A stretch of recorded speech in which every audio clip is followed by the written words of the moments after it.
Shu yerda Boyazid Bistamiy aytibdi, endi meni ham bitta savolim bor. Javob bersangiz. Marhamat debdi avliyo. Jannatning kaliti va eshigida qanday yozuv bor debdi. Avliyo jim bo'lib qoldi, indamabdi, gapirmabdi.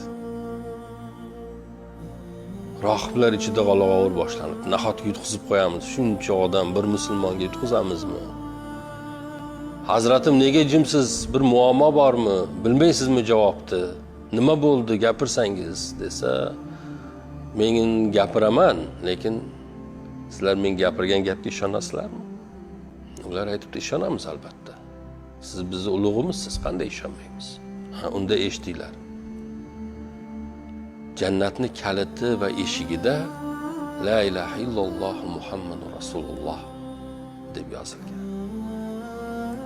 Degan ekan.